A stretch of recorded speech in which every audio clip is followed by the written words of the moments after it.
മുംബൈയിൽ നടുറോഡിലെ ലൈംഗിക ബന്ധം നടന്നത് ചുംബനം മാത്രമെന്ന യുവതി വീഡിയോ വൈറൽ.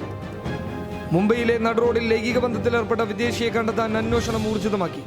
സംഭവത്തിൽ കേസ് രജിസ്റ്റർ ചെയ്തിട്ടില്ലെങ്കിലും പെൺകുട്ടിയെ റോഡിൽ ഉപേക്ഷിച്ച് കടന്നുകളഞ്ഞ വിദേശി യുവാവിനെ പിടികൂടാനാണ് മുംബൈ പോലീസിന്റെ തീരുമാനം. ഇതുവരെ നടത്തിയ അന്വേഷണത്തിൽ യുവാവ് റഷ്യൻ പൗരനാണെന്ന് പോലീസിന് ലഭിച്ചിരിക്കുന്ന വിവരം. ഫോറിനേഴ്സ് റീജിയണൽ രജിസ്ട്രേഷൻ ഓഫീസുമായി സഹകരിച്ച് യുവാവിനെ തിരിച്ചറിയാനാകുമെന്നാണ് അന്വേഷണ സംഘത്തിന്റെ പ്രതീക്ഷ. ജൂൺ 7 വ്യാഴാഴ്ച വൈകിട്ടാണ് ഗോവൻ സ്വദേശി എന്ന് പറയുന്ന പെൺകുട്ടിയും യുവാവും നടുറോഡിൽ ലൈംഗിക ബന്ധത്തിൽ ഏർപ്പെട്ടത്. മുംബൈ നെരിമാൻ പോയിന്റിൽ മറൈൻ ഡ്രൈവിനോട് ചേർന്ന തിരക്കേറിയ റോഡിലെ ഡിവൈഡറിലായിരുന്നു കാമിതാക്കളുടെ ലീലകൾ. ഇരുവരുടെയും ലീലാവിലാസങ്ങൾ കണ്ടവരെല്ലാം കാഴ്ചകൾ മൊബൈലിൽ പകർത്തി. ഈ വീഡിയോ ദൃശ്യങ്ങൾ പിന്നീട് സോഷ്യൽ മീഡിയയിൽ വൈറലാവുകയും ചെയ്തു. ഒടുവിൽ പോലീസ് എത്തിയതോടെയാണ് കാമിതാക്കൾ ലീലകൾ അവസാനിപ്പിച്ച് സ്ഥലം കാലിയാക്കിയത്.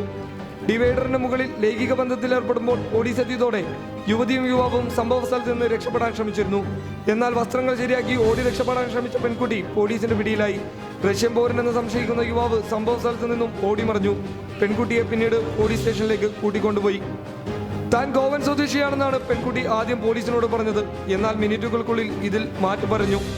താൻ റഷ്യക്കാരിയാണെന്നും അതല്ല ജനീവയാണ് സ്വദേശമെന്നായിരുന്നു യുവതി പിന്നീട് പറഞ്ഞത്.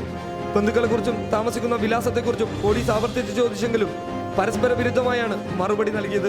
ഇതോടെ യുവതിയെ മഹിളാ മന്ദിരത്തിലേക്ക് മാറ്റി. പബ്ലിക് കേരള.